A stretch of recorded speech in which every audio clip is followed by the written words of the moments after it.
ጤና ይስጥልን የተወደዳችሁ ተመልካቾቻችን ሀገሬ ትንታኔ እንሆ ተጀምሯል።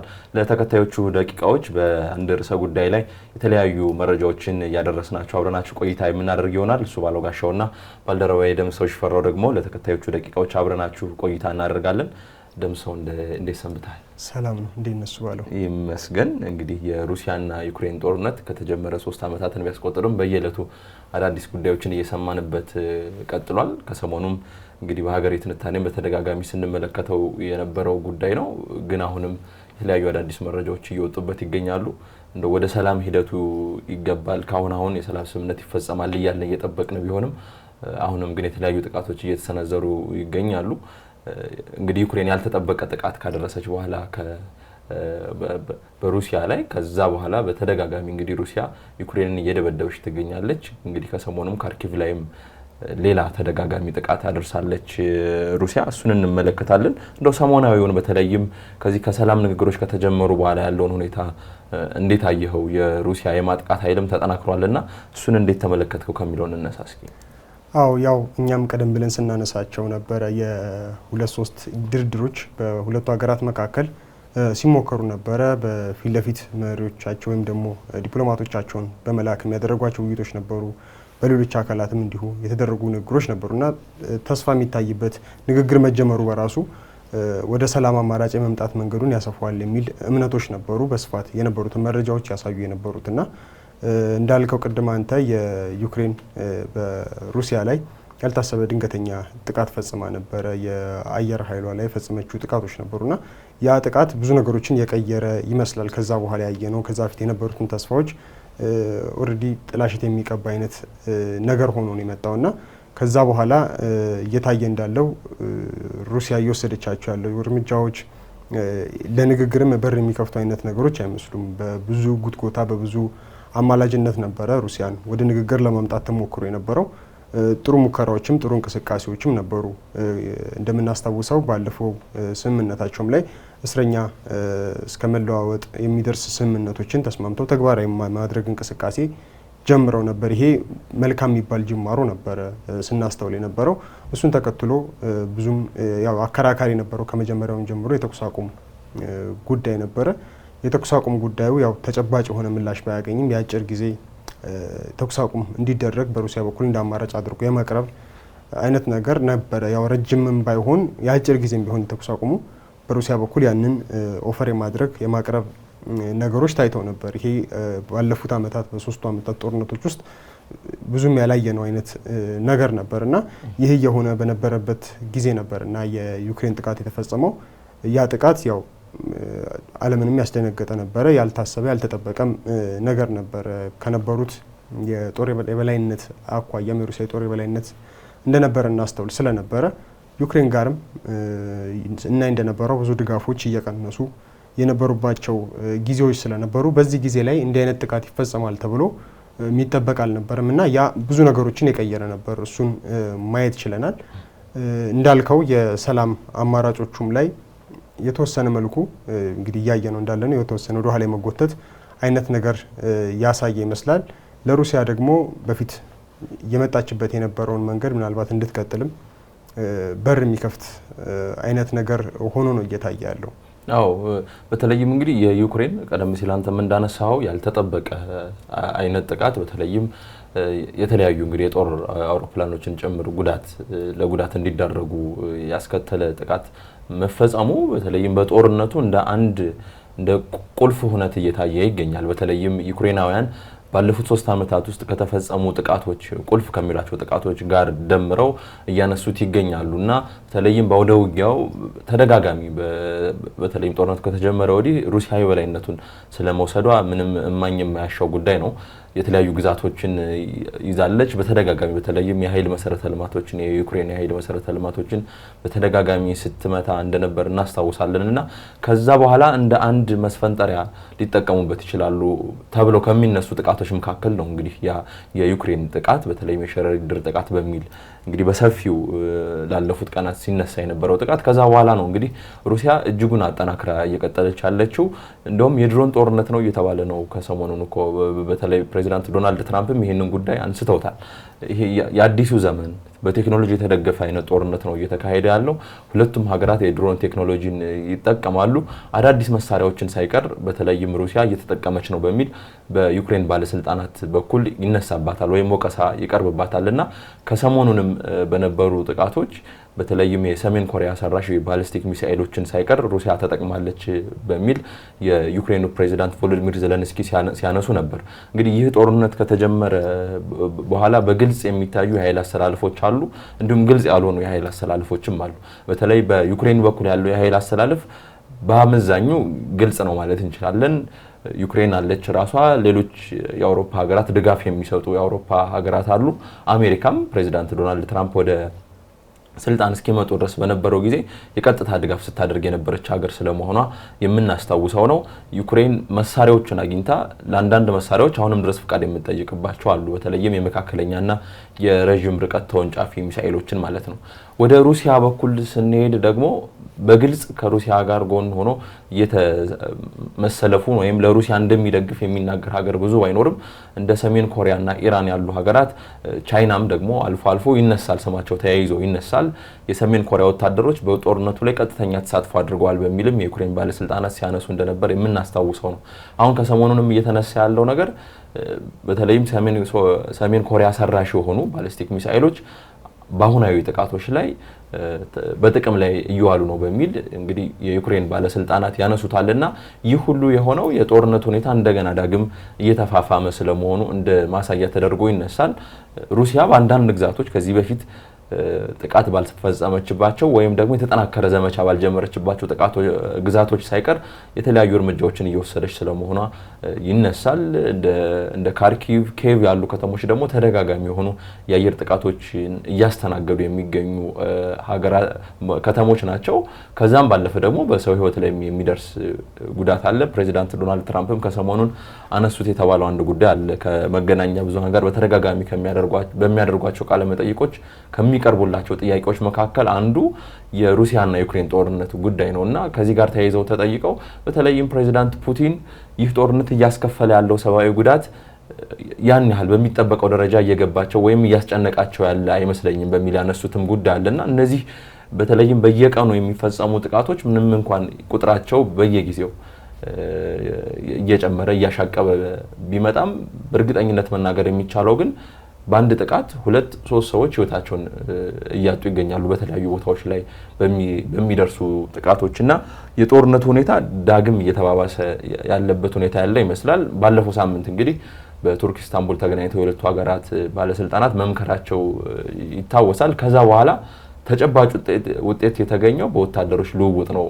ከዛ ውጭ ባለው በአውደ ውጊያው እንግዲህ የተለያዩ የተኩስ ልውውጦች እየተጠናከሩ መጥተዋል በሚል ለሚነገረው ወደ 1200 አካባቢ የሚደርሱ የዩክሬን የቀድሞ ወታደሮች ህይወታቸው ያለፈ የቀድሞ ወታደሮች የነሱ አካል እንግዲህ ለዩክሬን ተላልፎ ተሰጥቷል። ከሩሲያ ወደ 27 አካባቢ የሚደርሱ ተመሳሳይ ወታደሮች ህይወታቸውን ያጡ ወታደሮች የሩሲያ ወታደሮችም ለሩሲያ ተላልፎ ተሰጥቷል በሚልም የተነሳ መረጃ አለ። በተለይም የሰላም ንግግሮች ከተጀመሩ በኋላ እንግዲህ ተጨባጭ የሚባለው መሰል በህይወት ያሉም ሆነ ህይወታቸው ያለፈ ወታደሮች ልውውጥ ነውና እንደው የሰላም ንግግሮች እስካሁን ውጤት አላመጡም ማለት እንችላለን።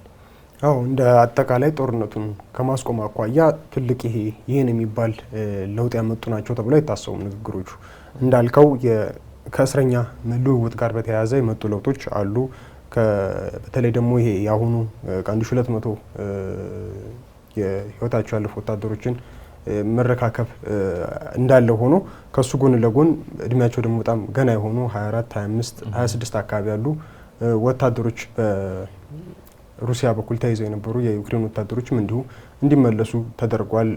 በተለያየ አይነት ጉዳት ጦርነቱ ላይ በነበሩበት ሂደት ላይ ጉዳት ደርሶባቸው በሕክምና ላይ የነበሩ ወታደሮችም እንዲሁ እንዲመለሱ የማድረግ ነገሮች ታይተዋል። እንደ ጥሩ ነገር የምትታየው አችኛዋ ፓርት ብቻ ነች ከሁለቱ ሀገራት ስምምነቶች ውስጥ። ሌላኛው ቅድም ያነሳኸው አንተ የዚህ ከሌሎች ሀገራት ጦርነቱ ላይ የሚኖራቸው ሚና ላይ የሩሲያ ወገን ያሉት አብዛኞቹ ራሳቸውን በግልጽ አድርገው ከሩሲያ ጎን ነን የሚሉ አይደሉም። ግን የሚሰጧቸው ድጋፎች ደግሞ እንግዲህ እየሰጡ ነው ተብሎ የሚነሱት ያው ከሀገራቱ ማረጋገጫ የተሰጠባቸው ስላልሆኑ እየተሰጡ ናቸው የሚባሉት ድጋፎች ደግሞ ጠንከር ያሉ የመሳሪያ የሚሳኤል አሁን እንኳን ሰሞነኛውን የዜሌንስኪ እንኳን የገለጹት የሰሜን ኮሪያው ኬኤን 23 የሚባል ባላስቲክ ሚሳኤል ነው ለሩሲያ አቅርበው ሩሲያ ደግሞ አሁን ሰሞናዊ በዩክሬን ላይ እየፈጸመችው ባለው ድብደባ ላይ እነዚህ መሳሪያዎች እነዚህ ሚሳኤሎች ጥቅም ላይ ውለዋል የሚል ክስን ይዘው ቀርበው ሰምተናል። እና ይሄኛው በሩሲያ በኩል ያሉትን ነው የምናነሳው። በዩክሬን በኩል ደግሞ በአንጻሩ ስናነሳ እንደዚሁ እንደ አሜሪካ በኩል ዋናዋ ምንጭ አሜሪካ ብዙ ድጋፍ ታደርግ የነበረችው ትራምፕ ወደ ስልጣን እስከሚመጡ ጊዜ በነበረበት ጊዜ ላይ ዋናዋ ደጋፊ ዋናዋ የጦርነቱን ፋሲሊቴት የማድረግ ስራ የምትሰራዋ አሜሪካ ነበረች። ከትራምፕ በኋላ ግን ያው ቀንሷል፣ ኦልሬዲ የለም በሚባል ደረጃ አካባቢ ነው ያለውና ይህም ቢሆን ግን ደግሞ ሌላኛዎቹ የአውሮፓ ህብረት አባል ሀገራት አሁንም እጅ አልሰጡም። ድጋፍ በመስጠት በኩል በጣም ብዙ አይነት አስተዋጽኦችን እያደረጉ ነው፣ የቻሉትን ሁሉ እየሞከሩ ነው። ከዛ ውስጥ እንደ ጦርነቱ ከተጀመረ ማለት ነው ጦርነቱ ከተጀመረ ባለፉት 3 ዓመታት ለዩክሬን ወታደራዊ ድጋፎችን በማድረግ በአንደኛነት የምትቀመጠው አሜሪካ ነች። ከሷ ቀጥላ ብዙ ድጋፎችን እያደረገች ያለችው ጀርመን ነች እና በጀርመን በኩል ደግሞ እየተሄደበት ያለው መንገድ አሁን አዲስ መራሄ መንግስት ከመረጠች በኋላ ደግሞ ትንሽ ቅርጹን ቀየር አድርጎም ሰፋ ብሎ መጥቷል እና ባለፈውም ከስምምነቱ ላይ ተጽዕኖ እንዳይፈጥር ብለን ስናነሳቸው የነበሩ ነገሮች ነበሩ።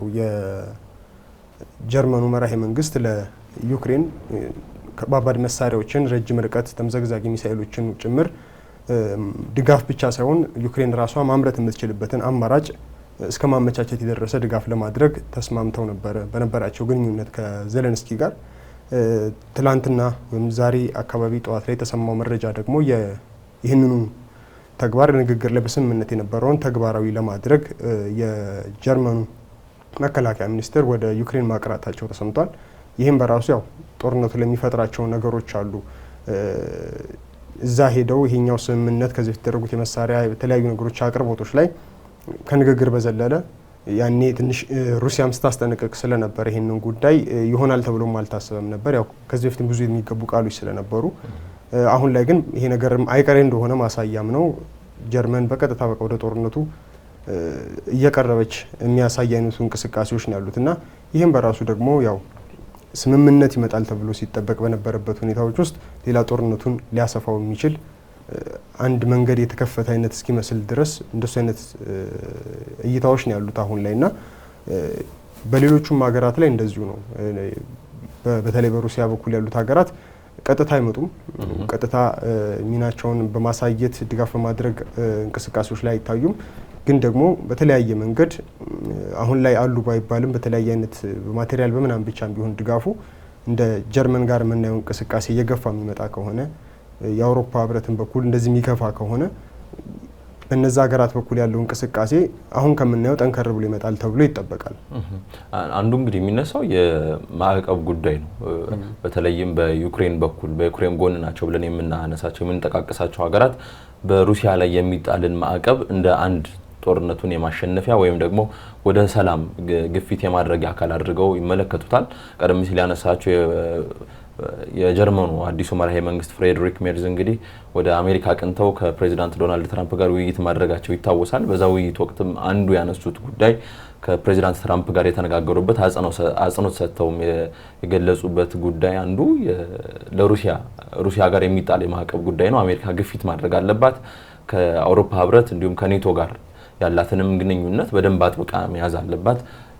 ስለዚህ ለሩሲያ ያላቸውን ቦታ በተወሰነ መንገድ እንዲፈትሹት አስፈላጊ ከሆነም ማዕቀብ ወደ መጣል መገባት እንዳለበት ሲናገሩ ተደምጠዋል። ፍሬድሪክ ሜርዝ ማለት ነው። ከዚህ በፊት የፈረንሳዩ ፕሬዚዳንት ኢማኑኤል ማክሮንም ተመሳሳዩን ነገር ሲያደርጉ እንደነበረ ተመሳሳይ ግፊት ሲያደርጉ እንደነበረ የምናስታውሰው ነው።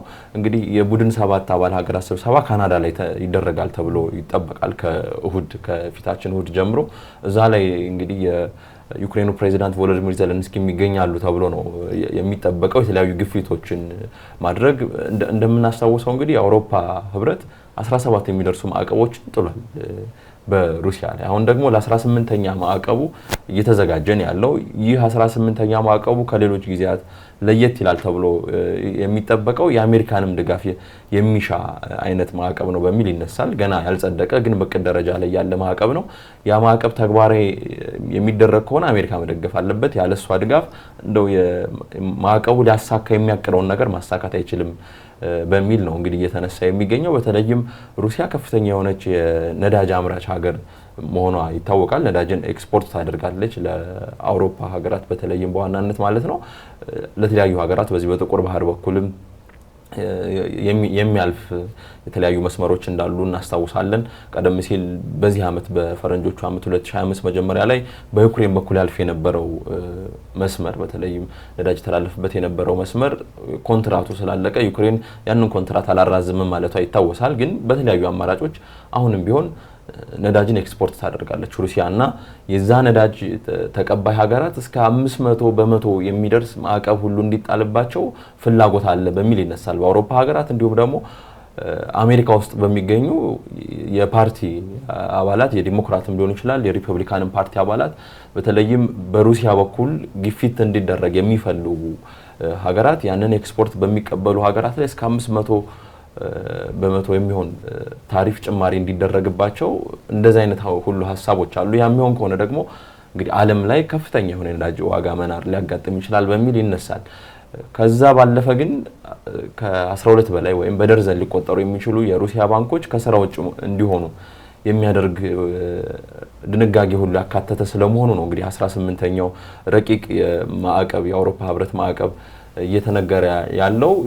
እንግዲህ ከእሁድ ጀምሮ በሚደረገው በቡድን 7 አባል ሀገራት ስብሰባ ላይም አሜሪካ ላይ ግፊት ይደረጋል ተብሎ ነው የሚጠበቀው። በተለይም ለሩሲያ ያላትን መለሳለስ እሱን ትታ ጠንካራ የሆነ አቋም እንድታሳይ ለዩክሬን የምታደርገውን ድጋፍ እንድታጠናክር ከኔቶ ጋር ያላትን ግንኙነት አጠናክራ በተለይም ሩሲያን በመመከት የሩሲያን እንቅስቃሴ በመመከት ረገድ የተለያዩ ስራዎችን እንድትሰራ ከማድረግ አንፃር በዚህ ወር እንግዲህ በዚህ የፈረንጆች ወር መጨረሻ አካባቢ ወይም ከግማሽ በኋላ ኔዘርላንድ ላይም የኔቶ ስብሰባ ይደረጋል ተብሎ ነው የሚጠበቀውና የአሜሪካና የአውሮፓ ህብረት አካሄድ ለየቅል የሆነ አካሄድ ነው እየተከተሉ ያሉት። እንደውም ማዕቀቦችን እስከ ማንሳት የሚደርስ ድጋፍ አሜሪካ ልታደርግ ትችላለች በሚል ይነሳል ለሩሲያ። የአውሮፓ ህብረት ደግሞ እንግዲህ ማዕቀብ በማዕቀብ ላይ እየደራረበ ነው ማለት እንችላለንና የቡድን 7 አባል ሀገራት ስብሰባም ተጠባቂ ነው የሚሆነው። አዎ የዚህ አሜሪካ ላይ ተጽዕኖ ለመፍጠር የሚደረጉ ሙከራዎች አንተ ያነሳቸው የሚታዩ አሉ።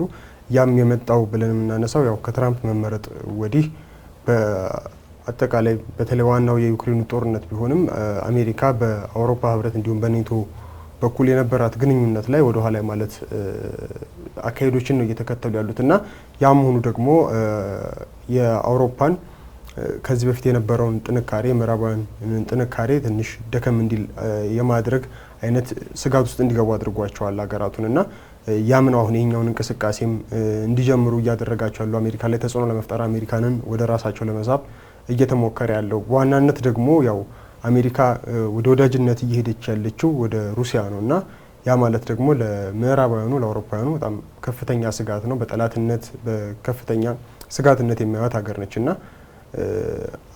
ጠንካራ አጋራችን ናት የሚሏት አሜሪካ ከሩሲያ ጋር በዚህ ልክ ወዳጅነት እያጠነከረች መሄዷ ተጽዕኖ ከመፍጠር ይልቅ ወዳጅነትን ለመፍጠር ያለመ ዲፕሎማሲያዊ እንቅስቃሴዎችን እያደረገች መሄዷ ለአውሮፓውያኑ ከባድ ስጋት ነውና ያም ነው አሁን እንደዚህ አይነት እንቅስቃሴዎች ላይ እንዲያተኩሩ እያደረጋቸው ያለው። ሌላኛው ለዚሁ ማሳያ የተለያዩ ማዕቀቦችን እስከ ማንሳት የሚደርሱ አይነት ሀሳቦችን አንተ ያነሳቸው አሉና ዛሬ የሩሲያ ብሔራዊ ቀን ተብሎ ይከበራልና ይህንን አስመልክቶ ማርኮ ሩቢዮ የመልካም ምኞት መልእክታቸውን አስተላልፈዋልና በዚህ መልእክታቸው ላይ የነካኳቸው ነገሮች አንድም የአሜሪካ በሩሲያ በኩል የያዘችውን መለሳለስ የሚያሳይ ነው። በቀጣይነትም በተለይ ደግሞ ይሄ ከሰላም ጋር በተያያዘ በዩክሬን በኩል ያለው ድርድርም ንግግሮችም ፍሬ የሚያመጣው ሰላም ፍሬ ያለው ሰላም ወደ ማምጣት የሚሄድ አይነት እንቅስቃሴ የሚኖረው ከሆነ የሁለቱ ሀገራት በተለይ አሜሪካና የሩሲያ ግንኙነት በጣም በላቀ ደረጃ እንዲያድግ ጠንካራ እንዲሆን ፍላጎት እንዳላቸው የሚገልጽ መልእክትን አስተላልፈዋልና ይሄ በራሱ ለምዕራባውያኑ በጣም ከፍተኛ ስጋት ነው። አሁን ባለው ስጋት ላይ ይሄ አይነት ግንኙነት መዳበሩ ትንሽ የሚያሰጋ ይሆንባቸዋል። ያንንም ስጋት ይመስለኛል እንደዚህ አይነት እንቅስቃሴዎች እያደረጉ ያሉት። እዛም አይደለም ያው ቅድም ስለነካካ ነው እዚህ አውሮፓ አካባቢ ካለው እንቅስቃሴ ባለፈ ወደ ሌሎች አገራትም እንደዚህ አይነት እንቅስቃሴዎችን የማሻገር ቅድም ያነሳናቸው አሉ። በሩሲያ ወገን በዩክሬን ወገን እንቅስቃሴ የሚያደርጉ አገራት አሉና ዩክሬን በተለይ ዜሌንስኪ ተደጋጋሚ ያነሳሉ። ሰሜን ኮሪያም አብዝተው ሲወቅሱ እንሰማለን።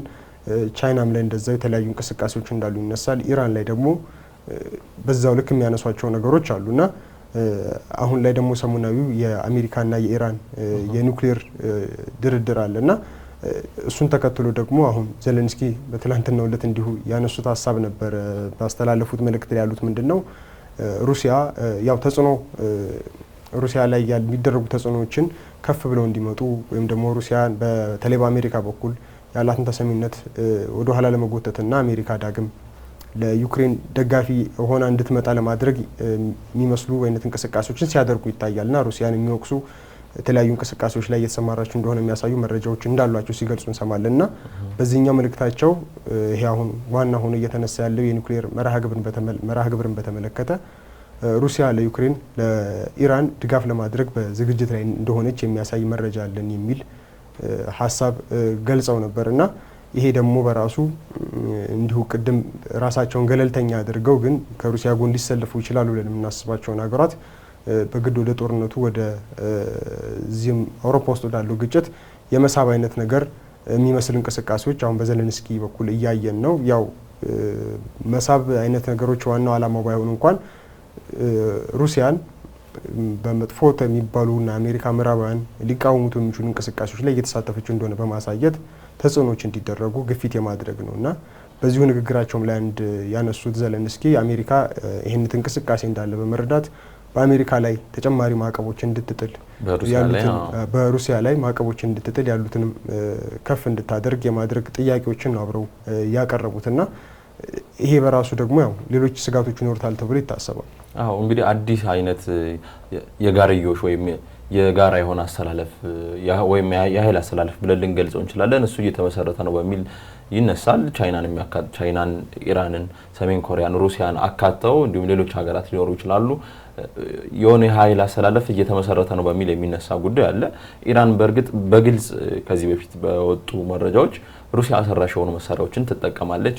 አሁን በተለይም ከአሜሪካና ከእስራኤል ጥቃት ሊሰነዘርብኝ ይችላል በሚል በምታደርገው የመከላከል ዝግጅት ላይ ዋናውን ድርሻ ዋናውን ቦታ የሚይዙት ኤስ-300 የሚባሉት እንግዲህ የአየር መቃወሚያ ስርዓት ነው። ይህ ደግሞ ሩሲያ ሰራሽ የሆነ ስርዓት ነው እና እሱን በአዳዲስ ቦታዎች እየተተከለ ስለመሆኑም የተለያዩ መረጃዎች ሲወጡ እንደነበር እናስታውሳለን። በዚሁ ጋር አያይዘን ልናነሳ የምንችለው ነገር ፕሬዚዳንት ዶናልድ ትራምፕ ወደ ስልጣን ከመጡ በኋላ ዓለም በጉጉት ሲጠብቀው የነበረው ጉዳይ የጋዛው ጦርነት እንዲቆም ያደርጋሉ፣ እንዲሁም ደግሞ የሩሲያና የዩክሬን ጦርነትም እንዲቋጭ ያደርጋሉ በሚል ነው። ሁለቱም ጋር እንግዲህ የተለያዩ ጥረቶች እየተካሄዱ ስለመሆናቸው ያለፉት ወራት እንግዲህ አስረጂ ናቸው። ነገር ግን ከሰሞኑን እየሰማን እንደምንገኘው በተለይም በኢራኑ የኒውክሌር ንግግር ላይ የአሜሪካና የኢራን ባለስልጣናት እስካሁን 5 ጊዜ ተገናኝተዋል። ለስድስተኛ ጊዜ ይገናኛሉም ተብሎ ነው የሚጠበቀው። ይሁንና እስካሁን ድረስ መሻሻሎችን አላሳየም ወይም በቂ አይደለም፣ ተስፋ ሰጪ አይደለም በሚል ይነሳል። አሜሪካ ለዛም ዝግጅት አድርጋለች። እንዲሁም ከህንድ ውቅያኖስ ላይ ለማጥቃት ኢራንን ሁሉ 6 የሚደርሱ ቦምብ ጣይ ቢ2 የሚሰኙ ጄቶችን ወደዛ ልካለች በሚል ይነሳል። ከሰሞኑ ደግሞ እየተነገረ ያለው ነገር እንግዲህ የኢራቅና ኢራን ጎረቤት መሆናቸው ይታወቃል። ኢራቅ ላይ ያሉትን ዲፕሎማቶች አሜሪካ እያስወጣች ነው በሚል ይነገራልና ይህ የሰላም ጥረቱ ጉዳይ ተስፋ ሰጪ እየሆነላቸው የመጣ አይመስልም። እንግዲህ አሁን የሩሲያውንም ጉዳይ ስንመለከት በተመሳሳይ ሁኔታ ላይ ነው ያለው። የተለያዩ ነገሮችን እንግዲህ የ2 ሳምንት ጊዜ ሰጥተናል ለሩሲያ በሚል ከዚህ በፊት ሲናገሩ እንደነበረ እናውቃለን። ፕሬዚዳንት ዶናልድ ትራምፕ የ2 ሳምንት ጊዜ ተጠናቋል፣ ሩሲያ እቅዷን ይፋ እስክታደርግ ድረስ ነው የምንጠብቀው፣ በዛ እቅድ መሰረት ለሰላም ፍላጎት እንደሌላት ከተረዳን ወደ ሌሎች እርምጃዎች ማዕቀብ መጣል እንዲሁም ወደ ሌሎች አይነት እርምጃዎች እንሄዳለን በሚልም ሲነሳ ነበር። እስካሁን በግልጽ እንግዲህ ስምምነት ላይ ስለመድረሳቸው ወይም ተስፋ ሰጪ ስለመሆኑ በአሜሪካ በኩል የሚነገር ነገር የለም። እንደው ለንግግር ማዳመቂያነት የሚነገሩ ነገሮች ሊኖሩ ይችላሉ። በተለይም የተለያዩ እንቅስቃሴዎች እየተደረጉ ነው ወይም ተስፋ ሰጪ ነው ለስምምነት እየቀረቡ ነው በሚል የሚነገሩ ንግግሮች ሊኖሩ ይችላሉ። በአንድ በኩል የተገኘ ውጤትም እኮ አለ። ለምሳሌ የሩሲያና የዩክሬን ባለስልጣናት ከ3 ዓመታት በኋላ ፊት ለፊት ተገናኝተው ንግግር ማድረግ ችለዋል። ነገር ግን ተጨባጭ የሆነ ውጤት አልመጣም። ሰዎች አሁንም እየሞቱ ነው፣ ጥቃቶች እየተሰነዘሩ ነው። እንደውም ካለፉት ዓመታት በባሰ ሁኔታ ትልልቅ የሚባሉ ጥቃቶች ሁሉ እየተፈጸሙ ይገኛሉ በዚህ ጊዜ ነው። ይህንንም መሰረት አድርገው በአሜሪካ ላይም ጥያቄ አለ። አሁን የፕሬዝዳንት ዶናልድ ትራምፕ አስተዳደር የጦርነቱን ሁኔታ እንዴት ነው የሚመለከተው፣ የሩሲያና የዩክሬን ሁኔታ ላይ ያለው ግንዛቤ ምንድነው በሚል የሚነሱ ጥያቄዎች አሉ። በግልጽ የሚታይ የትርክት ልዩነት አለ በፕሬዝዳንት ትራምፕ እና በፕሬዝዳንት ጆ ባይደን ያስተዳደር ስርዓት። ቀደም ሲል ያነሳው የማርኮ ሩቢዮ እንኳን አደረሳችሁ የመልካም ምኞት መግለጫ ራሱ እኮ እንግዲህ ከጦርነቱ ወዲህ ለመጀመሪያ ጊዜ የተላከ ነው ለሩሲያ። 2022 ላይ ነው ጦርነቱ የተጀመረው። ከዛ በኋላ ለመጀመሪያ ጊዜ የተላከ ነው ለሩሲያ እና ይህ አንዱ ልዩነት ነው። በተለይም ጦርነቱን የሚመለከቱበት ሁኔታ ወደ ገለልተኛነት የቀረበ እንደሆነ ያሳያል። በአንድ በኩል ደግሞ የሚነሳባቸው እንደውም ከገለልተኝነት አለፍ ብሎ ለሩሲያ ድጋፍ እያደረጉ ነው በሚል ነው። እንግዲህ የመከላከያ ሚኒስትሩ የአሜሪካ የመከላከያ ሚኒስትር ፔት ሄግሴት ሴኔት ላይ ቀርበው ነበር። ከዚህ ከመከላከያ በጀት ጋር በተያያዘ የተለያዩ ጥያቄዎች ቀርበውላቸው ነበርና እዛ ጋር ከቀረቡላቸው ጥያቄዎች መካከል ከሩሲያና ዩክሬን ጦርነት ጋር የተያያዙ ይገኙበታል። አንዱ የመጀመሪያው ጥያቄ የቀረበላቸው ታሪኩን እንዴት እንደሚመለከቱት ለመመዘን በሚመስል ሁኔታ የሩሲያና ዩክሬንን ጦርነት ማን ያስጀመረው የሚል ጥያቄ ቀርቦላቸው ነበር። ሩሲያ ነች ያስጀመረችው ወይም አግሬሽን ነው የሚሉት ጸባጫሪነቱን ያሳየችው ሩሲያ ናት በሚል መልስ ሰጥተዋል። ማን እንዲያሸንፍስ ትፈልጋላችሁ? አስተዳደራችሁ የፕሬዝዳንት ትራምፕ አስተዳደር ጦርነቱን ማን እንዲያሸንፍ ነው የሚፈልገው በሚል ቀርቦላቸዋል። ፍርድ ቤት ላይ የሚቀርብ አይነት ጥያቄ የሚመስል ጥያቄ ነው። ለዚህ ጥያቄ የሰጡት መልስ እኛ የምንፈልገው ሰላም ነው፣ ለሰላም እየሰራን ነው የሚል መልስ ነው የሰጡት። ግን ለሰላም እየሰራን ነው ከሚለው ጀርባ ብዙ ነገሮች ሊመዘዙ ይችላሉ። ፕሬዝዳንት ቮሎዲሚር ዜሌንስኪ የዩክሬኑ ፕሬዝዳንት ማለት ነው የሚያነሱት ጉዳይ አለ። በተለይም ፕሬዝዳንት ፑቲን እንዲሁም የሩሲያ በአጠቃላይ የሩሲያ አስተዳደር የሰላም ንግግሮችን እየተጠቀመባቸው ነው። ማዕቀቦች እንዲነሱለት፣ ተጨማሪ ማዕቀቦች እንዳይጣሉለት እንዲሁም ስሙን ለማደስ እየተጠቀመበት ነው እንጂ እንደው ከልቡ ሰላም ፈልጎ አይደለም እየተንቀሳቀሰ ያለው በሚል ያነሳሉ። ከሰሞኑም እንግዲህ በተለይ ትላንት በዩክሬን ኦዴሳ በምትባለው እንግዲህ ሶስተኛ ትልቅ ከተማ በሚል ነው የምትጠራው። በሷ ከተማ በተለይ ደቡብ ምዕራብ አካባቢ ነው የምትገኘው ከዩክሬን ማለት ነው። አንድ ስብሰባ ተካሂዶ ነበር። የደቡብ ምስራቅ የአውሮፓ ሀገራትና የዩክሬን ስብሰባ ተካሂዶ ነበርና እዛ ጋር ፕሬዝዳንት ቮሎዲሚር ዜሌንስኪ ያነሱት ጉዳይ አለ። ሩሲያ ዩክሬንን እንደ ሀገር እየተመለከተች አይደለም። ስለዚህ ከዚህ በኋላ ለምታደርጋቸው ወረራዎች እንደ መነሻ ቦታ ዩክሬንን ይዛ እንደ መነሻ ቦታ ለመጠቀም ሁሉ ታስባለች በሚል የሚያነሱት ጉዳይ አለና ከዚህ ጋር ተያይዞ በአጠቃላይ የፕሬዝዳንት ዶናልድ ትራምፕ አስተዳደር በሩሲያ ላይ የያዘውን አቋም እንዲቀይር የሚደረጉ ግፊቶች አሁንም እየተጠናከሩ ያለ ይመስላል። ያንን ደግሞ የባሰ የሚያጠናክረው አውደ ውጊያ ላይ ያለው ነገር ነው። የሰላም ወሬ ይወራል፣ ግን አሁንም ቢሆን የመሳሪያ ጩኸት አለ። ሰዎች እየሞቱ ነው በሁለቱም በኩል። ይሄ አንዱን ብቻ ነጥለን የምናነሳው አይደለም። ዩክሬን አንድ አመት ያህል የተዘጋጀችበትን ከአንድ አመትም ከፍ ለሚል ጊዜ የተዘጋጀችበትን ጥቃት ነው የፈጸመችውና እንዲህ አይነት መሰል አካሄዶች በተለይም ለሰላም በሚደረገው ጥረት ላይ እንደ እንቅፋት እየተነሱ ይገኛሉ። እንደ ጀርመን ያሉ ሀገራት ደግሞ በተመሳሳይ ይሄን የሰላም ጥረቱን ሊያደናቅፍ የሚመስል ነገር ግን አንዱ እንደ ግፊት ማድረጊያ መንገድ አድርገው የተጠቀሙበት የመሳሪያዎችን መስጠት፣ ድጋፎች ይጠናከሩ በሚል የሚያነሷቸው ጉዳዮች አሉና እንደው ልፋቱ ሁሉ ትንሽ በጣም አስቸጋሪ ውጤት አልባ የሚመስልበት ጊዜ ላይ ነው የምንገኘው። ነገር ግን እንግዲህ 3 አመት ነው በጦርነት ላይ የቆዩት እነዚህ ሀገራት። ዩክሬን ፕሬዝዳንታዊ ምርጫዋን ማካሄድ ከሚገባት ጊዜ ዘግይታለች። 2024 ላይ ፕሬዝዳንታዊ ምርጫ መደረግ ነበረበት። አሁን ሩሲያ አንድ የምታነሳውም ጉዳይ እሱ ነው። ይህን ሁሉ ነገር እያስከተለ ይገኛል አሁን ጦርነቱ ያለበት ሁኔታና የመፍትሄ በሮች የመፍትሄ ሂደቶች እጅጉን የራቁ ይመስላሉ አሁን ባለው ሂደት። አዎ እርግጥ ነው እየታየ ያለውም እሱ ነው። ባለፉት 2-3 ሳምንታት ወይም 1 ወር 2 ወር አካባቢ እና የነበረው የሰላም ንግግሮች፣ አማራጭ ሙከራዎች፣ ንግግሮች የመጀመር ነገር እንደዚህ አይነት ነገሮች ነበሩ። በንግግሮቹም ላይ የነሱ የነበሩት ነገሮች ምን ይጠበቃሉ፣ የትኛው ነገር ላይ ስምምነት ይደርሳሉ የሚለው ጉዳይ ነው። የትኛው ተስማምተው ማን የትኛውን ነገር አሳልፎ ይሰጣል፣ ማን የትኛውን ይቀበላል የሚሉት ነገሮች ነበሩ የነበሩትና አብዛኛው እንደ ዓለም አቀፍ ደረጃ ወደ ስምምነት ይመጣል የሚል ግን በምን አይነት ሁኔታ ወደ ስምምነት ይመጣል የሚለው ነበረ ጥያቄ። አሁን ግን ወደ ኋላ ተመልሷል። ወደ ጦርነቱ ሲጀመር ወደ ነበረበት አይነት ሁኔታ የተመለሰ ነው ይመስለው። እንዳልከው ከዩክሬን ከፈጸመችው ጥቃት በኋላ ነገሮች ሌላ አይነት ቅርጽ ይዘዋል። እንደነ ጀርመን ያሉ በአውሮፓ ህብረትን በኩል በተለይ ደግሞ ጀርመን ያው በተናጥል የምታደርጋቸው ነገሮች ቢኖሩም እንደ አውሮፓ ህብረት ደግሞ ያሉ እንቅስቃሴዎች በየጊዜው ሩሲያ ላይ እየተደረጉ ያሉ ተጽዕኖዎች፣ ማዕቀቦችን ደራርቦ የመጣል እንቅስቃሴዎች ጦርነቱን ይሄ ከማርገብ ሩሲያንም ደግሞ መጀመሪያም ታነሳቸው የነበሩትን ሀሳቦች እንድትቀይርና ሀሳብ መለስ እንድትል ያደረጓት አይደሉም። ይበልጥ እልህ የሚያጋቡና ግጭቱን የበለጠ እንዲሰፋ የሚያደርግ ሩሲያም ደግሞ ይሄኛውን ጦርነት ቢቆምም አሁን በብዛት ሩሲያ ላይ ዩክሬን ላይ ብዙ ጉዳቶች እየተስተናገዱ ያሉትና ግን ይሄኛውን ጦርነት ቢቆምና ነገሮች ወደ ሰላም መጡ አሁን ባለበት ይቆም ቢባል በአውሮፓ ህብረት በኩል ያለው እንቅስቃሴ እንደተባሉ ደግሞ ዩክሬን ለጦርነቱ መነሻ የሆነው ምክንያት ወደ ኔቶ እንድትቀላቀል የሚደረጉ አማራጮች የሚቀጥሉ ከሆነ ለሩሲያ ይሄ ከባድ ስጋት ነው፣ ከፍተኛ ስጋት ነው። ብሔራዊ ሉዓላዊነቷ ላይ ስጋት የሚጋርጥ ነው የሚል እምነት ስላላቸው ነው በሩሲያ በኩል ያሉት እንደ ፑቲን ያሉት መሪዎች እነዚያን ነገሮችን ውድቅ የሚያደርጉት። ከመጀመሪያውም ጀምሮ የሚያቀርቧቸውን ቅድመ ሀሳቦች የቀለበሷቸው ቅድመ ሁኔታዎች የሉም እስካሁን ድረስ ተጨማሪ ነገሮችን አሁን እንዳልከው የቀደሙ የምርጫው ጉዳይም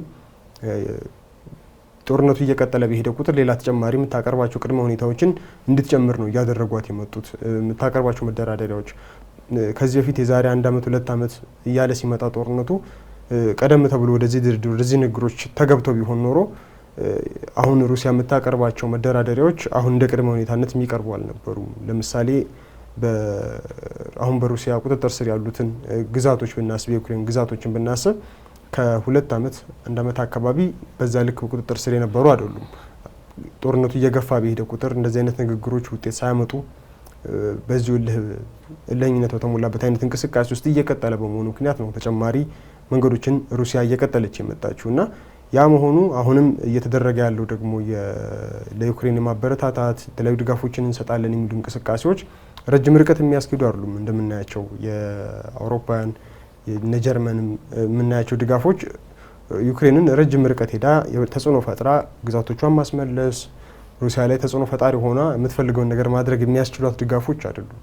በጦርነት ውስጥ እንድትቀጥል የሚያደርጓት ብቻ ናቸው እና እየሆነም ያለው እሱ ነው።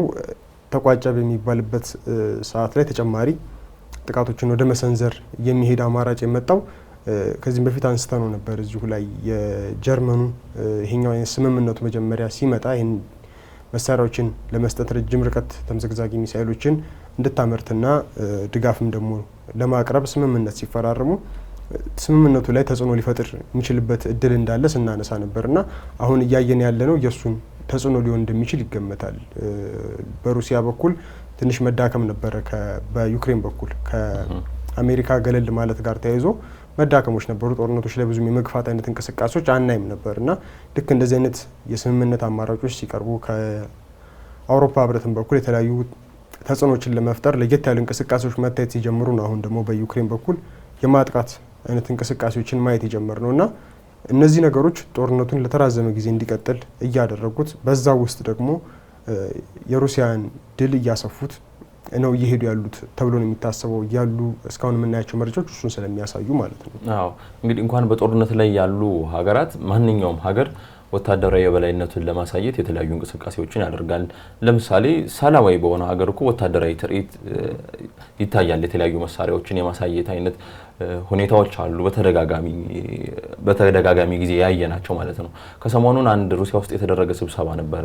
በተለይም ከዚህ ከመከላከያ ከደህንነት ጋር የተያዙ ባለስልጣናት የተሳተፉበት ስብሰባና እዛ ስብሰባ ላይ ፕሬዚዳንት ፑቲን አንድ ያነሱት ጉዳይ ነበር ስለ ሩሲያ የኒውክሌር አቅም አንስተው ተናግረዋል። ሌሎች ባለስልጣናትም ያንኑ የሚደግፍ አይነት ንግግር አድርገዋል። ምንድነው እያሉ ያሉት? በዚህ ሰዓት በዓለም ላይ ከፍተኛው የሆነ የኒውክሌር መሳሪያ አቅም ያለን እኛንን እንደውም ከሚፈለገው አንጻር ወደ 95% የደረሰ ቴክኖሎጂ ነው ያለን በሚል ያነሱት ነገር አለ። እንደውም የሩሲያን የኒውክሌር አቅም የኒውክሌር መሰረተ ልማት ለማጥቃት ወይም ለማውደም የሚያስብ ሀገር እንኳን በአንድ ጊዜ እንግዲህ ወይ አንድ ጊዜ ጥቃት ፈጽሞ ማውደም የሚችለው አይነት አይደለም። ምንም አይነት ጉዳት ሊደርስበት የማይችል አይነት የኒውክሌር አቅም አለን በሚል ያነሱታል። እንግዲህ በዓለም አቀፍ ግንኙነትም በወታደራዊ ባለሙያዎችም የሚነሳ ዲተረንስ የሚሉት ወይም ራስን አይነኬ የማድረጊያ አንዱ ስትራቴጂ ይህ ነው። በተለይም የኒውክሌር መሳሪያ ያላቸው ሀገራት ከሌሎች ሀገራት ጋር እንዲህ በቀላሉ ወደ ጦርነት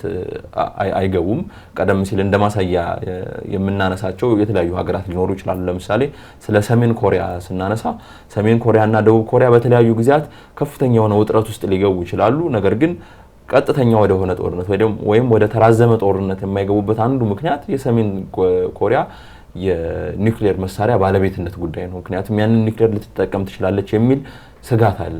አሁን ሩሲያም ያንን ካርታ ለመምዘዝ ያሰበች ነው የሚመስለው። በተለይም በዚህ ጊዜ ጦርነት ላይ ባለችበት ጊዜ ስለ ኒውክሌር መሳሪያ አቅም ማንሳት ማለት ልንፈራ ይገባል፣ ልንከበር ይገባል አይነት ትርጉም የሚሰጥ ጉዳይ ነው እና ከአሜሪካም የሚልቅ የኒውክሌር መሳሪያ አቅም አለን የሚል አይነት ድባብ ያለው አንድምታ ያለው አይነት ንግግር ፕሬዚዳንት ቭላዲሚር ፑቲን ተናግረዋል። ስለዚህ ሩሲያ ያላትን ወታደራዊ አቅም ከዚህም በላይ ልትጠቀም የምትችልበት እድል ስለመኖሩ ይህ ጉዳይ ጠቋሚ ነው። ከዚህ በፊት እንግዲህ በነበሩት ጊዜያት በጦርነቱ መቀጠል የትኛው ሀገር ተጠቃሚ ነው፣ የትኛው ሀገር ይበልጥ ተጎጂ ነው በሚል የተለያዩ ትንታኔዎችን ሲነሱ ሰምተናል። ፕሬዚዳንት ዶናልድ ትራምፕም ጦርነቱ በዚህ ሁኔታ የሚቀጥል ከሆነ ሙሉ ዩክሬን በሩሲያ ልትያዝ የምትችልበት እድል ሁሉ አለ በሚልም ያነሱት ጉዳይ አለና ስለ ጦርነቱ መቋጨት ስናወራ የተለያዩ አውሮፓ ሀገራትም ዩክሬንም እያለች ያለችው ግፊት ካልተደረገባት በቀር በጦርነቱ መቀጠል የሩሲያ ቀዳሚ ፍላጎት ነው። የፕሬዚዳንት ፑቲን ቀዳሚ ፍላጎታቸው በጦርነቱ መቀጠል ነው በሚል ነው የሚያነሱት። ለዛም ነው ማዕቀብ ይጣል፣ የተለያዩ ጦር መሳሪያ ድጋፎች ለዩክሬን ይደረጉ በሚል የሚነሳው። በተለይም እንደው ይሄ ኮስት አናላይሲስ ነው የሚባለው ምን ያህል ዋጋ ያስከፍለናል የሚለውን ሂሳብ በሚሰሩበት ጊዜ ጦርነቱን መቀጠል ነው ወይስ ማቆማችን ነው የሚያዋጣን የሚለውን ሲያዩ መቀጠሉ የተሻለ መስሎ የሚታይበት ሁኔታ ትልቅ ነው በሚል ነው የሚነሳው። እንግዲህ ከሩሲያ ጋር በተያያዘ 4 ግዛቶችን በአሁኑ ጦርነት ይዛለች። ቀደም ሲል እንግዲህ የክሬሚያ ጉዳይ አለ። ከዛ በኋላም አሁንም አዳዲስ ግዛቶችን ለመያዝ የተለያዩ እንቅስቃሴዎች ስለመኖራቸው የሚወጡ መረጃዎች አሉ። ወታደሮችን ወደ ተለያዩ የዩክሬን ግዛቶች የማስጠጋት አይነት እንቅስቃሴዎች እንዳሉም ነው የሚነገረው። ስለዚህ የሆነ ግፊት ካልተደረገባት በቀር እንዲሁም ደግሞ ያቀረበቻቸው ቅድመ ሁኔታዎች ሙሉ በሙሉ ተፈጻሚ እንደሚሆኑ በዩክሬን በኩል ወይም በአሜሪካ በኩል ዋስትና ካልተሰጣት ድረስ ሩሲያ ጦርነቱን እንደው በቀጥታ ፍላጎት ወይም ቀድማ የመቀበል ለማቆም የሰላም ስምምነትን ቀድማ የመቀበል እድሏ በጣም አናሳ ነው በሚል ነው የሚነሳው። ስለዚህ የአውሮፓ ሀገራት አሜሪካ ድጋፍ እንዲያደርጉ ነው የሚጠበቀው ለዩክሬን። ግን እዛ መሀል ደግሞ እነዚህ ሀገራት ራሳቸው ላይ ጣጣ ማምጣት የማይፈልጉ ሀገራት አሉ። በተለይም ሩሲያ እንግዲህ እንዳነሳ ነው በወታደራዊ አቅሟ የበላይ ከሚባሉ የዓለም ሀገራት መካከል ናት። በኒውክሌር አንደኛ ነን እያሉ ነው የሚያነሱት። ስለዚህ ከእንደዚህ አይነት ሀገር ጋር ሰጣ ገባ ውስጥ መግባት የሚፈልግ ሀገር ይኖራል ተብሎ አይጠበቅም። ወይም ደግሞ የሚያስብ ሀገር ካለ ሁኔታዎችን ማመዛዘኑ አይቀርምና ከዛ ጋር ተያይዞ ነው የሚነሳው። የሆነው ሆኖ ግን ሰላም ጥረቶች አሁንም ቢሆን እየተደረጉ ነው።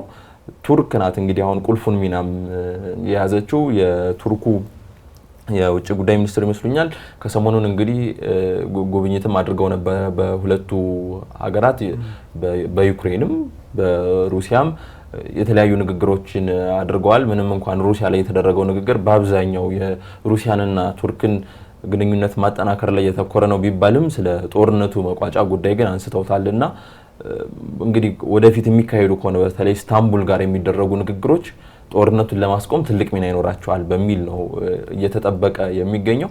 አውደ ውጊያ ላይ ያለው ነገር ግን ከዛ በተቃራኒው እየሄደ ይገኛል። ፕሬዚዳንት ዶናልድ ትራምፕ ከዚህ በፊት በይፋ በግልጽ እንደተናገሩት ከሰላም ጥረቱ ሊወጡ የሚችሉበት እድል አለ። የሚወጡ ከሆነ ደግሞ አሁን ላይ የተፈጠሩ ያሉ ነገሮች በጣም የሚያባብሱ የአሜሪካን ገለል ማለት የሚያባብሱ መስለው ነው የሚታዩ ይላል። አዎ እነዛ ናቸው አሁንም እየታዩ ያሉት። ቅድም ያነሳናቸው ነገሮች እነሱ ናቸው ያሉት የጦርነቱን የማባባስ ባለፈ ይሄ ፍሬ የሚያፈራው ይሄ የሰላም አይነት ነገሮችን ልናይበት የምንችል ነገር ይታይባቸዋል ተብሎ አይጠበቁም። ከዚህ በኋላ የምናያቸው እንቅስቃሴዎች ቱርክ ያው ከመጀመሪያው ጀምሮ ገና ጦርነቱም ገና በጅማሬ ላይ በነበረበት ሰዓት የዚህ ከስንዴ አቅርቦት ጋር በተያያዘ የነበሩ ስምምነቶች የዩክሬን ምንም አይነት መርከብ እንቅስቃሴ አይደረግም በተባለም ሰዓት ያንንም ጀምሮ ነው የማሸማገል ሂደት ውስጥ የነበረችው ከጦርነት ጅማሮ ባለፉት 3 ዓመታት ማለት ይቻላል ሁለቱን ሀገራት ለማስማማት ረጅም ርቀት ስትሄድ የነበረች ሀገር ናትና አሁንም እንደሱ አይነት ጥረቶች በተደጋጋሚ ይደረጋሉ። ባለፈውም ረሲፕ ጣይብ ኤርዶጋንም እንደዚሁ አንስተውት ነበረ። የባለፈው ዙር ስምምነት ማጠናቀቂያ ላይ ቀጣዩን ስምምነት ወይም ቀጣዩን ንግግር የሁለቱ ሀገራት መሪዎች ፊት ለፊት እንዲገናኙበት ለማድረግ እንቅስቃሴ እያደረጉ እንደነበረ ቭላዲሚር ፑቲን እና ዜሌንስኪን ፊት ለፊት ቁጭ አድርገው ስለ ጦርነቱ መቋጫ ምን አይነት መንገዶችን ብናበጅ ይሻላል የሚለው ጉዳይ ላይ ፊት ለፊት ተገናኝተው የሚነጋገሩበትን መንገድ የማመቻቸት እቅድ እንዳላቸው ከሱም አልፎ ያው የሁለቱ ሀገራት ጦርነት ላይ ትልቁ ተጽዕኖ ፈጣሪ የሆነችው አሜሪካ እንደመሆኗ መጠን ትራምፕንም እንደዚሁ በዚሁ ስምምነት ላይ ፊት ለፊት ተገኝተው ንግግር የሚያደርጉበት ወይም ውይይት የሚደረግበት መንገድ ለማመቻቸት ብዙ ርቀት እንደሚሄዱም ገልጸው ነበርና ምናልባት ያሁኑ የሁለቱ የቱርክ የውጭ ጉዳይ ሚኒስትር በሁለቱ ሀገራት ያደረጉት ጉብኝት ምናልባት ይህንን ነገር የማመቻቸት ይህንን ንግግር የማመቻቸት አይነት አላማ ሊኖረው ይችላል ተብሎ ይጠበቃል። ከዚህ በፊት ከተገለጸው ነገር አንጻርና እሱ ይጠበቃል። ግን ያው ከዚህም በፊት በፑቲን በኩል ይገለጽ እንደነበረው ጦርነቱን ለማቆም የሚደረጉ ስምምነት ላይ ፊት ለፊት ከዜሌንስኪ ጋር ተገናኝቶ የመነጋገር ፍላጎት እምብዛም ያላቸው እንደማይመስል ይታወቃልና ደጋግሞም ሲገልጹት የነበሩ ጉዳዮች ስለነበሩ ይሄኛው ነገር በብዛት ይፈልጉት የነበሩት ዜሌንስኪ ናቸው። የዩክሬኑ ፕሬዝዳንት ናቸው። በጣም በተደጋጋሚ ከፑቲን ጋር ፊት ለፊት ተገናኝቶ ለመነጋገር ፍላጎት እንዳላቸው ጦርነቱም ሊቆም የሚችለው በዲፕሎማቶች በሚደረግ ውይይት ሳይሆን መሪዎቹ ራሳቸው ፊት ለፊት ቁጭ ብለው በሚነጋገሯቸው ንግግሮች ዘላቂ የሆነ ለረጅም ጊዜ የሚቆይ ሰላምን ሊያመጣ የሚችል ስምምነት ይደረጋል የሚል እምነት እንዳላቸው ሲገልጹ ነበርና ምናልባት ያው እስካሁን ያነሳናቸው ነገሮች አብዛኛው ወደ ስምምነት ያመጣል የሚሉት ነገሮች የሚያሳዩ አይደሉም።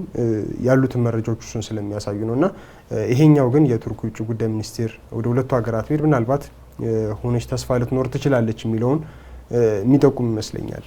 አዎ እንግዲህ ቱርክ የምታደርገው ጥረት አሜሪካም ለነሱም ብቻ ሳይሆን ለሁለቱ ሀገራትም ብቻ ሳይሆን ለራሷም በተለይም በዓለም ላይ እንግዲህ ዩኒላተራል የሆነ የኃይል አሰላለፍ ወይም አሜሪካ ምድር የሆነ የኃይል አሰላለፍ አለ ተብሎ የሚነገርበት ጊዜ ረጅም ጊዜ ነበር። በተለይም ከዚህ ከቀዝቃዛው ጦርነት በኋላ አሜሪካ ብዙዎቹን ነገሮች በበላይነት ስትመራ የቆየች ሀገር መሆኗ ይታወሳልና በተለይም ፕሬዚዳንት ትራምፕ ወደ ስልጣን ከመጡ በኋላም ያንን አይነት አካሄድ መከተልን ይፈልጋሉ ወይም ያንን አይነት ክብር ለአሜሪካ መመለስ ይፈልጋሉ። በተለይም የሩሲያና የቻይና እንቅስቃሴዎች ዓለም ወደ መልቲፖላር ወይም የተለያዩ ሀያላን ሀገራት ወዳሉበት ስርዓት እየመጣች ነው በሚል ባለፉት ዓመታት እንግዲህ ሲደረጉ የነበሩ ንግግሮች የተለያዩ ጥናቶችም ያንን ያመላክቱ ነበርና ያንን መመለስ ይፈልጋሉ። ወደ አሜሪካ ልዕለ ሀያል ሆና የምትቀጥልበትን ቀዳሚው ሀገር የምትሆንበትን ሁኔታ መመለስ ይፈልጋሉና ከዛ አንጻር ደግሞ እነዚህ የሰላም ስምምነቶች እንዲፈጸሙ ማድረግ መቻል አሜሪካ በትልቁ የምትጠብቀው የምትፈልገው ነገር ነው። ስለዚህ ከዛ ጋር የተያዙ የተለያዩ ጥረቶች መደረጋቸው አይቀሬ ነው። እንግዲህ የቡድን 7 አባል ሀገራት ስብሰባ ላይም የተለያዩ ንግግሮች ይደረጋሉ ተብሎ ይጠበቃል። የተለያዩ ግፊቶችን ለማድረግም የተለያዩ እንቅስቃሴዎች ይኖራሉ። በተለይም የሰላም ስምምነት እንዲፈጸም ከማድረግ አንጻር ማለት ነው። እንግዲህ ለዛሬ ይህንን ያህል ካልን ይበቃል። የተወደዳችሁ ተመልካቾቻችን የሩሲያና ዩክሬንን ጉዳይ በተወሰነ ደረጃ የተመለከትንበት የዛሬው ሀገሬ ትንታኔያችን እዚህ ጋር ይቋጫል። ሳምንት እንግዲህ በሌላ ርዕሰ ጉዳይ ዳግም የምንገናኝ ይሆናል። እሱ ባለው ጋሻውና ደምሰው ሽፈራው አብረናችሁ ቆይታ አድርገናል። አብራችሁን ስለነበራችሁ ደግሞ እጅግ እናመሰግናለን። ጤና ይስጥልን።